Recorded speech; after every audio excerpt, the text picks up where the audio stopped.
Tudo da Canção Nova em um só lugar. Canção Nova Play. Muito boa noite, meus caros amigos e amigas que acompanham a TV Canção Nova. Boa noite a vocês que estão aqui no nosso estúdio. Estamos começando o nosso programa de hoje, a Escola da Fé, ok? Queremos conversar hoje um pouco sobre Jesus Cristo. Daqui a pouco eu explico com mais detalhes em que pontos nós queremos estudar. Mas agora vamos rezar pedindo ao Senhor que nos dê a sua graça, a sua bênção. Porque Ele mesmo disse, né? Sem mim nada podeis fazer. Nada é nada, né? Então a gente não pode fazer nada, principalmente as coisas de Deus, sem a gente rezar. Ok? Em nome do Pai, e do Filho, e do Espírito Santo. Amém. Vinde, Espírito Santo, enchei os corações dos vossos fiéis, acendei neles o fogo do vosso amor. Enviai, Senhor, o teu Santo Espírito, e tudo será criado, renovareis a face da terra. Ó Deus, que instruíste os corações dos vossos fiéis com a luz do Espírito Santo, fazei que apreciemos retamente todas as coisas segundo o mesmo Espírito e gozamos sempre da sua consolação. Por Cristo nosso Senhor. Amém. Que a Virgem Maria nos acompanhe nesta noite com a sua intercessão de mãe. Ave Maria, cheia de graça, o Senhor é convosco.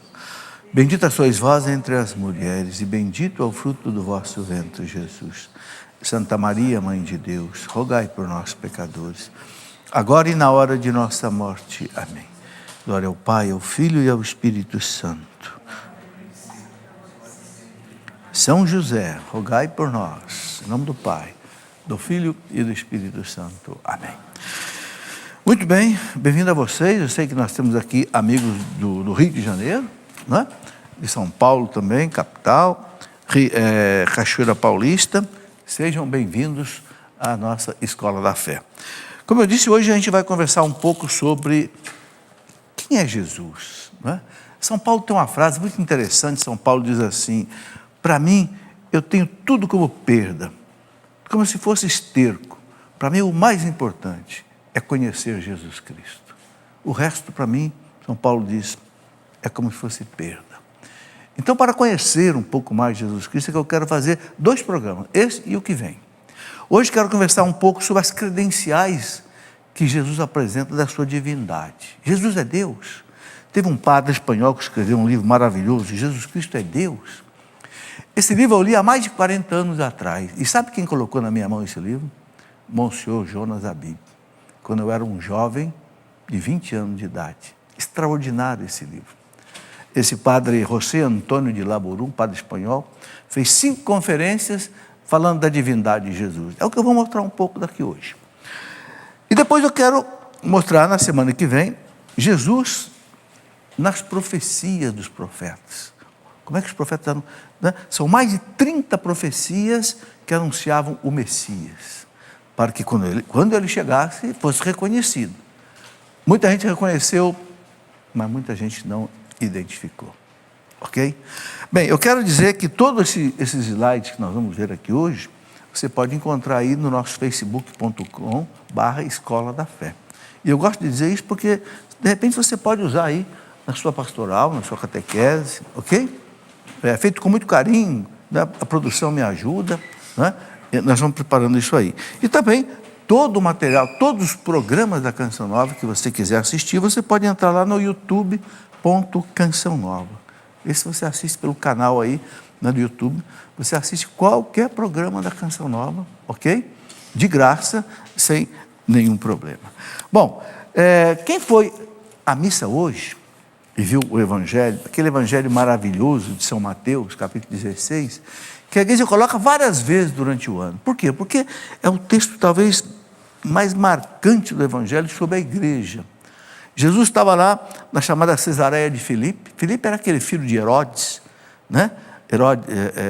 Herodes o Grande, né? Irmão do Herodes Antipas. É aquele que o Herodes Antipas queria casar com a esposa dele, né? Herodíades. Era o tetrarca Filipe Herodes, irmão do Herodes Antipas. E Jesus estava lá na tetrarquia dele, lá, né? Cesareia de Filipe. Não era Cesareia à margem do mar Mediterrâneo. E Jesus pergunta para os discípulos: quem diziam os homens que eu sou? Quem diz os homens que é o Filho do Homem? Aí eles começaram a dizer, bem, uns dizem que o Senhor é João Batista, que voltou, ressuscitou, outros dizem que o Senhor é Elias, que ressuscitou, outros dizem que o Senhor é Jeremias ou um dos profetas. Aí Jesus disse, está bem, mas e para vocês? Quem eu sou? Não, vocês que estão andando comigo já há tanto tempo, vendo minhas pregações, meus milagres, né? Para vocês, quem eu sou? Ficou todo mundo quieto. Mas teve um que foi iluminado pelo céu, né? Pedro. Sempre Pedro. Pedro é o mais espetacular dos apóstolos, né? É interessante. Os evangelhos falam o nome de Pedro 149 vezes. É o apóstolo que mais citado nos 4 evangelhos. O segundo é João, 48 vezes. Veja como Pedro destaca, né? Então Pedro, iluminado pelo céu, acerta no alvo. Tu és o Messias, o Filho de Deus. Aquele anunciado pelos profetas, desde Moisés, 1.200 anos atrás, Isaías, Jeremias, né? O Senhor Jesus ficou impressionado e percebeu que foi o Pai que revelou aquilo para Pedro. Disse, Pedro, não foi a carne e o sangue que te revelaram isso. Foi o meu Pai que está no céu. Então já sei. O Pai já indicou quem vai ser o primeiro representante meu na terra. Tu és Pedro. Sobre esta pedra. Porque Pedro em hebraico é kefas, que quer dizer pedra. Tu és Pedro. Sobre esta pedra construirei a minha igreja. Não existe outra. A minha igreja. E eu te darei as chaves do reino do céu. E tudo que tu ligares na terra será ligado no céu. Tudo que tu desligares na terra será desligado. Eu te darei a chave. Chave é o poder de abrir e fechar. Ok? Poder que Jesus deu para o Papa, né? E as portas do inferno, Pedro, fiquem tranquilos, nunca vencerão a igreja. Nunca prevalecerão contra ela. Cristo não prometeu à igreja que ela não sofreria. Sofreu muito. E continua sofrendo, né? Quantos mártires na igreja. Mas uma coisa ele prometeu, ela nunca vai ser vencida. Pode sofrer, mas não vai ser vencida. Já tem 2000 anos, nem a perseguição dos judeus no primeiro século, nem a perseguição do Império Romano, nem nazismo, nem comunismo, nem fascismo, nem laicismo, nem ateísmo, ninguém consegue parar a igreja. Porque é divina. As portas do céu nunca prevalecerão contra ela. Né? Já são 266 papas, já são 2000 anos de história, e a igreja está aí, ó. Como dizia aquele grande santo doutor da igreja, Santo Hilário de Poitiers, na França, lá por volta do ano 300 e pouco, Santo Hilário dizia, quanto mais a igreja apanha, mais ela cresce. Quanto mais ela é perseguida, mais sábia ela fica. E quanto mais ela sofre, né, mais ela caminha. O grande Santo Hilário de Poitiers. Santo Agostinho dizia diferente. Santo Agostinho dizia, a igreja nesse mundo caminha entre as perseguições do mundo e as consolações de Deus. Perseguições do mundo e consolações de Deus. Bom, vamos conversar um pouco sobre isso. Né? Jesus Cristo, o homem e Deus, um pouco da sua história, da sua vida, ele perguntando para os discípulos, e vós, quem dizeis que eu sou? Mateus 16, essa pergunta é para nós também. Quem dizeis que eu sou? Você conhece Jesus Cristo com profundidade, né? Passa aí, Gabriele. Foi anunciado pelos profetas, né? Ó, desde Moisés, Jeremias, Isaías. Isaías, então, escreveu com detalhes a morte dele, tudo que aconteceria, né? Vamos lá. Jesus costumava dizer, né? Para que se cumpram as Escrituras até o fim. Ou seja, tudo que ele fazia, ele dizia, para que se cumpram as Escrituras. Ou seja, as Escrituras falaram dele. O Antigo Testamento falou dele. Por quê? Para que quando ele chegasse, fosse identificado. Não é? João 5,39, as Escrituras dão testemunho de mim. Leiam as Escrituras, vão dar testemunho de mim. Lucas 24, 27, começando por Moisés, percorrendo todos os profetas, explicava-lhes o que dele se achava dito em todas as Escrituras. Onde é que foi isso aqui? Quando ele caminhava com aqueles 2 discípulos de Emaús, Cleofas e provavelmente o filho de Cleofas, que era o apóstolo Simão, né? E começando por Moisés, olha, Moisés é 1.200 anos antes de Cristo. Começando por Moisés, percorrendo todos os profetas, os 4 profetas maiores, os 12 profetas menores, né? Explicava-lhes o que dele se achava, dito em todas as Escrituras. Por que Jesus foi falando isso para aqueles 2 discípulos de Emaús? Acorda, vê se vocês entendem que sou eu. Os profetas falaram desde Moisés, desde Isaías, Jeremias, Daniel, né? E vocês não sabem quem eu sou. Aí aqueles 2 sentidos que queimavam o coração deles, né? Quando eles escutavam as Escrituras. Muito bem, vamos lá. Então, Jesus, né? Ele dizia para os judeus que, né, discutiam com ele, né? Especialmente o Evangelho de São João que traz isso, né? Jesus dizia, ele dava 3 credenciais da sua divindade. Primeiro, João Batista falou de mim. Eis o Cordeiro de Deus que tira o pecado do mundo. É Ele. Os judeus faziam o sacrifício do Cordeiro todo dia no templo, né? Para que o sangue do Cordeiro, diante de Deus, perdoasse os pecados. Ele vai dizer, Ele é o Cordeiro de Deus, né? No batismo dele, né? Deus se manifestou. Este é o meu Filho bem-amado, em quem eu ponho toda a minha complacência. Então, João dá testemunho de Jesus, o Pai dá testemunho de Jesus, as Escrituras dão testemunho de Jesus. Jesus apresenta essas credenciais. Sabe, gente, nós não seguimos Jesus só pela fé, mas também pela razão. É pela razão que a gente vê essas credenciais de Jesus, que estão nas Escrituras, que está na tradição da igreja e que está em tudo aquilo que a igreja nos ensina. Não é? Muito bem, vamos em frente. Ele virá da tribo de Judá. Olha, lá no Gênesis, capítulo 49, versículo 8, já estava lá. Ele virá da tribo de Judá. E veio. José era da tribo de Judá.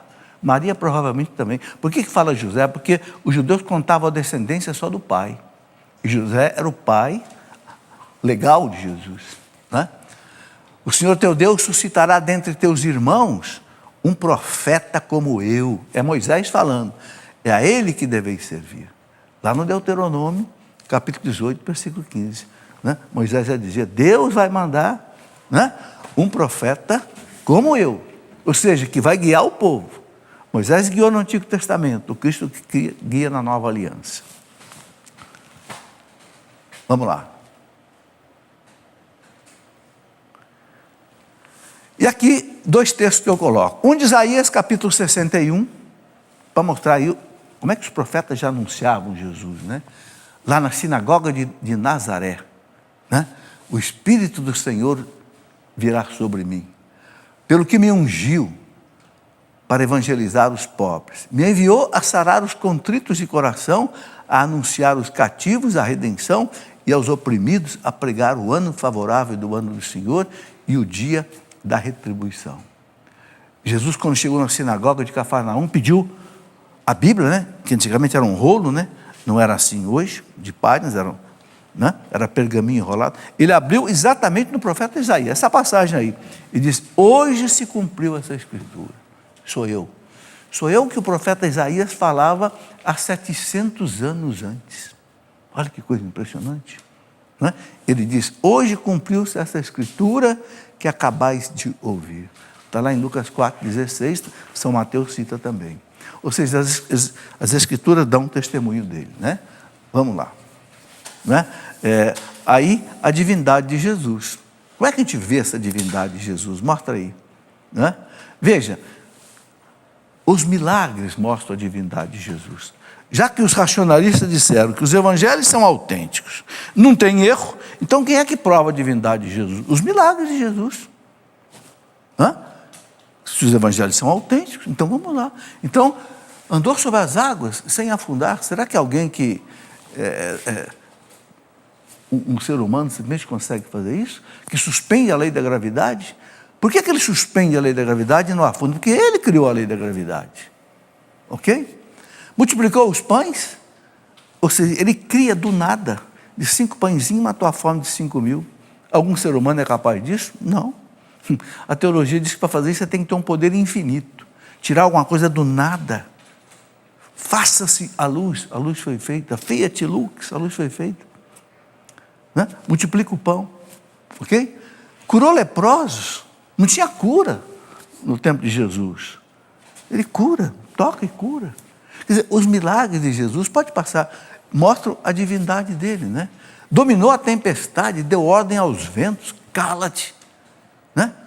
Que coisa impressionante, né? Ele no barco, dormindo, e os apóstolos ali, daqui a pouco, arma aquela tempestade no mar da Galileia, e os apóstolos acordam: Senhor não se incomoda não, da gente morrer todo mundo afogado aqui?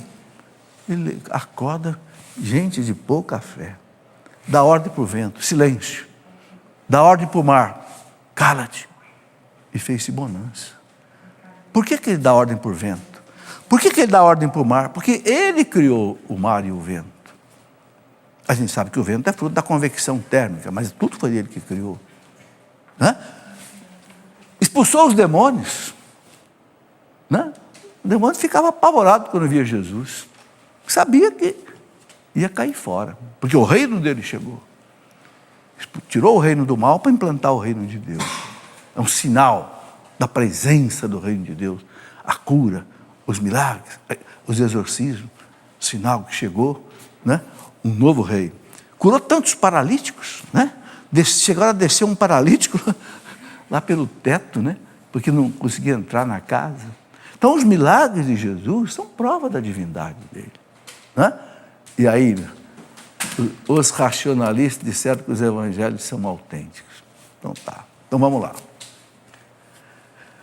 Ressuscitou a filha de Lázaro, de Jairo. Ressuscitar uma pessoa morta, só Deus, né? O filho da viúva de Naim, que coisa bonita, né? Ele caminhando na cidade de Naim. A cidade de Naim fica lá perto de Nazaré, mais ou menos, né? No alto da colina, está lá até hoje. Naim está lá até hoje. Chegando ali, viu aquela viúva levando o filho para sepultar, e ele ficou com tanta dó, tanta misericórdia, né? Parou aquele féretro, né? Tocou naquele jovem, levanta-te. E ele fala em primeira pessoa, ele não fala: ó jovem, em nome do Pai ou do Espírito, não, eu te ordeno, levanta-te. E o jovem levantou e ele entregou para a mãe dele. Coisa impressionante, né? E chamou Lázaro do túmulo. Isso é mais impressionante, que o Lázaro já estava lá sepultado há 4 dias. Por que ele esperou 4 dias? Porque para o judeu, a morte só era confirmada 3 dias depois da morte. Então ele esperou 4. Então até que a irmã diz lá, diz: Senhor, quando ele mandou tirar a pedra do túmulo, né? Eu desci dentro do túmulo de Lázaro, lá na Terra Santa uma vez. Está lá, em Betânia, né? Você desce, tem uma escadinha, tampava aquela porta com uma pedra, né? Quando Jesus mandou tirar a pedra, né? A Maria disse, a Marta disse: Senhor, já está cheirando mal, 4 dias. Tira a pedra. Lázaro, vem para fora. Ele fala em primeira pessoa. Vem para fora. E Lázaro veio, né? Podem tirar as faixas dele aí, né? Como que eles embalsamavam, né? E Lázaro depois sentava na mesa para comer com eles. Quem pode fazer isso, né? Sabe, os evangelhos, gente, narram cerca de 40 milagres de Jesus. E não é tudo, né? São João, no finalzinho do evangelho dele, capítulo 21, São João diz assim: se fosse escrever tudo que Jesus fez e disse, o mundo inteiro seria pequeno para conter todas as obras que teriam que ser escritas. Aí São João diz assim: nós escrevemos apenas o mínimo necessário para que vocês creiam que Ele é o Filho de Deus, e crendo nele, tenham a vida em seu nome. Né? Colocaram um mínimo. João conta as bodas de Caná, ele que multiplica, transforma água em vinho, né? 600 litros de água em vinho, naquela festa de casamento, e assim vai, né? Ressuscitou, e por fim, ele mesmo ressuscitou triunfando, depois de ter se transfigurado diante de Pedro, Tiago e João, lá no Monte Tabor, né? Por que ele fez a transfiguração? Para mostrar a Pedro, Tiago e João, que eram os apóstolos, assim, talvez mais importantes do grupo, mostrar que ele era Deus. Porque em seguida ele ia ser crucificado. Então, para que os apóstolos não ficassem desnorteados com a crucificação dele, soubesse que ele era Deus, se transfigurou. Tanto é que depois Pedro fala na carta dele, nós vimos a sua glória lá no monte. Né? Bonito isso. Vamos lá. Pode passar, Gabriel. Nele habita corporalmente toda a plenitude da divindade. É São Paulo falando, né? Colossenses 2:9. Nele habita corporalmente toda a plenitude da divindade. Ele é Deus. É homem e é Deus. Sabe, gente, houve várias heresias na história da igreja, logo no começo, e algumas heresias queriam negar que Jesus era homem, não só que ele era Deus. O arianismo negava que Jesus era Deus. O arianismo foi combatido no Concílio de Nicéia, no ano 325, né? Que negava que Jesus era Deus. Né? Aí o Concílio de Nicéia, não, ele é Deus, Deus de Deus, luz da luz, Deus verdadeiro de Deus verdadeiro, gerado, não criado, porque não é criatura. Ele é gerado desde toda a eternidade no seio do Pai. Né? E depois queriam negar, né, que ele era homem. Então houve uma heresia, né, que negava que Jesus tivesse uma alma humana. Aí eles não, tem uma alma humana. Se ele não tiver alma humana, ele não é homem. Se não é homem, ele não pode ser o salvador da humanidade. É homem. Né? Então, essa heresia foi condenada nos concílios. Depois, outra heresia negava que ele tivesse a natureza humana, era o chamado monofisismo. Era um monge, né, de Constantinopla chamado Eutiques, que dizia, não, ele não tem natureza humana, ele só tem a natureza divina, porque a natureza divina engoliu a natureza humana. Ele dizia, opa, de jeito nenhum. Se ele não tem natureza humana, ele não é homem. Se não é homem, não pode ser o salvador da humanidade. Porque para salvar o homem, tem que ser homem, tem que ser Deus. Então, houve várias heresias. Depois, uma outra chamada monoteletismo. Teletes em grego, que quer dizer vontade. Negava que ele tivesse uma vontade humana. E a igreja, num concílio de Constantinopla III, não, ele tem vontade humana e tem vontade divina, porque ele é homem e é Deus. Então, São Paulo diz, nele habita corporalmente, na estrutura humana dele, toda a plenitude da divindade. Ok? Ele é a imagem do Deus invisível, São Paulo diz, né? Lá em Colossenses 1,15. E São Pedro coloca essa coisa maravilhosa que eu já falei, né? Segunda carta de São Pedro, capítulo 1, versículo 16. Vimos a sua majestade com os nossos próprios olhos. Né? Não só caminhando com Jesus tanto tempo, mas principalmente no Monte Tabor. Pedro viu, né, a transfiguração dele. Bom, passa aí para nós. Jesus afirmou a sua divindade. É outra coisa importante. Ele afirmou a divindade dele também. Vamos ver. Né? Ele diz assim, está lá em João 18:37, eu vou citar só algumas passagens, tá? Pilatos perguntou para ele, você é rei? Eu sou rei, não tem dúvida, né? Em João 19:7, aí, quando ele disse que ele era Deus, os judeus queriam matá-lo. Por quê? Disseram para Pilatos, nós temos uma lei, e segundo essa lei, ele deve morrer, porque se declarou filho de Deus. Para os judeus, se alguém se declarasse filho de Deus, era a morte por apedrejamento. E ele disse, Pilatos perguntou, você é rei? Sim. Você é filho de Deus? Tu o disseste. Aí os judeus pegaram em pedra para lapidá-lo. Não deixaram porque os romanos não pediram. Lá em João 8:58, né? É interessante essa passagem. Antes que Abraão existisse, eu sou. Pegaram em pedra também para lapidá-lo. O que quer dizer isso daqui? Né? Os judeus, naquelas discussões com ele, que aparece lá no Evangelho de São João, capítulo 8, capítulo 8, 9, 10, 11 também, né? Você não tem nem 50 anos ainda, está falando que de Abraão. Aí Jesus diz, antes que Abraão existisse, ou seja, 1800 anos antes, eu existo. Eu sou, quer dizer, eu existo. Essa palavra eu sou, em hebraico, quer dizer Javé. A palavra Javé, quando Deus se manifestou para Moisés, naquela sarça ardente, que está lá no livro do Êxodo, capítulo 3, versículo 15, quando Moisés perguntou para Deus, qual é o nome do Senhor? Para eu dizer para o faraó, Deus disse, Javé. Eu sou. Tanto é que os judeus não pronunciam essa palavra, né? De respeito. Né? Eles falam Adonai, que quer dizer, em hebraico, meu Deus. Né? Então, quando Jesus fala para ele, eu sou, ou seja, quando Jesus fala para ele, Javé, pegaram em pedra para lapidar Jesus. Por quê? Jesus sabia que ele afirmando a sua divindade, ele ia ser morto. E foi morto por isso. O que prova a divindade dele também, né? Em João 8,56, Abraão, vosso pai, exultou com o pensamento de ver o meu dia. Abraão, 1.800 anos atrás, já exultou de saber que um dia eu ia chegar. Né? Está aí. Pode passar? João 10,33.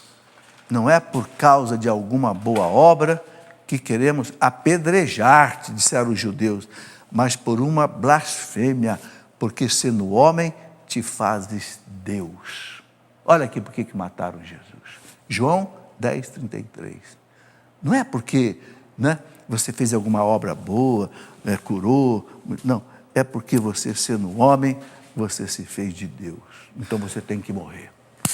E por isso o Sinédrio, que era o tribunal dos judeus, o condenou à morte e foi lá conquistar de Pilatos a crucificação dele. Porque os judeus não podiam decretar a pena de morte, só os romanos podiam, porque Israel estava debaixo do jugo romano. Mas conseguiram arrancar de Pilatos, né, com falsidade, a crucificação dele. Lá em João 5,18, né, a gente encontra essa passagem. Por esta razão, os judeus, com maior ardor, procuravam tirar-lhe a vida, porque não somente violava o repouso do sábado, mas afirmava ainda que Deus era seu Pai e se fazia igual a Deus. Quer dizer, Jesus morreu porque ele era Deus e não podia negar que ele era Deus. Foi até o fim. Sabia que o Sinédrio ia condenar os sacerdotes, doutores da língua, mas ele foi até o fim. Né? Isso prova realmente a divindade dele. Pode passar? Bom, esse livro aqui, do padre José Antônio de Laburu, ele coloca essa pergunta: ou Jesus é Deus, ou Jesus é um farsante. Por quê? Porque Jesus, ele fez exigências que só um Deus, ou então um maluco, pode fazer. Por exemplo, ele disse: eu sou a luz do mundo. Quem anda comigo não anda nas trevas. Quem de nós é capaz de dizer isso? Só se estiver meio bêbado, né? Eu sou a luz do mundo. Ou então, se for Deus. Quem não está comigo está contra mim. Eu sou, quer dizer, Javé. Né? Ele falou para os judeus: se vocês não acreditarem em mim, vocês vão morrer nos seus pecados. Ou seja, Jesus fez exigências que só Deus, ou então um maluco, que não sabe o que está falando, um lunático, pode fazer. Só que tem uma coisa. Passa aí. Né? Ele é o Cordeiro de Deus que tira o pecado do mundo, né? Disse João Batista. Né? Olha o que Jesus disse, né? Em nenhum outro há salvação, disse São Pedro, porque debaixo do céu nenhum outro nome foi dado aos homens pelo qual devamos ser salvos. Né? Cristo coloca isso. Agora, o que eu quero lembrar é o seguinte: aqui o padre José Antônio de Laburu coloca uma coisa maravilhosa. Esses racionalistas que confirmaram a autenticidade do Evangelho, dos Evangelhos, Renan, Harnack, Rousseau, Voltaire, Diderot, Condorcet, etc., essa turma toda aí, né? Eles disseram o seguinte: não existe um homem mais perfeito do que Jesus. Não é Deus. Não aceitavam Jesus como Deus. Mas eles disseram: não tem uma personalidade mais maravilhosa, mais equilibrada, mais justa, mais maravilhosa do que Jesus. Só não o aceitavam como Deus. Bom, então, diante daquela pergunta, ele é Deus ou é um farsante? Farsante ele não é, porque os próprios racionalistas inimigos dele estão dizendo que ele é a personalidade mais maravilhosa que existe. Então, se não é farsante, é Deus. Ou seja, no raciocínio, através da própria análise racionalista dos racionalistas, a gente vê a clareza da divindade de Jesus. Né? Muito bem, por isso que São João Batista disse isso, ele é o Cordeiro que tira o pecado do mundo, e nenhum outro há salvação. Não há salvação. Por que nenhum outro há salvação? Porque só ele pagou diante da justiça divina o preço dos pecados da humanidade que nenhum homem podia pagar. Porque nenhum homem era Deus. O pecado da humanidade fere a majestade infinita de Deus. Então, só uma reparação infinita podia salvar a humanidade. Ora, para oferecer uma reparação infinita, tinha que ser alguém que fosse Deus. Nenhum homem é Deus, a não ser Jesus. Por isso que São Pedro diz, não há salvação fora dele. Não nos foi dado um nome debaixo do céu no qual nós tenhamos salvação.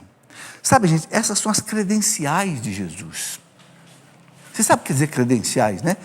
Quando o presidente da República manda o seu representante lá num outro país, o seu embaixador, ele leva as credenciais e entrega lá para o outro presidente. Olha, eu sou o representante do Brasil aqui nos Estados Unidos, é o embaixador.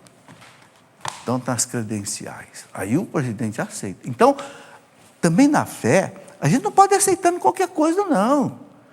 Por que muita gente vai para qualquer religião, aí qualquer seita e tal? Não pede as credenciais. Jesus dá as credenciais para nós. Ele fala, as Escrituras falaram de mim. E a semana que vem eu quero mostrar isso. A aula da semana que vem, eu quero mostrar cerca de 30 passagens do Antigo Testamento que já apontavam para Jesus. Nos Salmos, nos profetas, né? Nos livros do Antigo Testamento. As Escrituras falaram de mim. João Batista deu testemunho de mim. Os milagres dão testemunho de mim. O Pai dá testemunho de mim. Como é que vocês não aceitam? Está aí. Passa.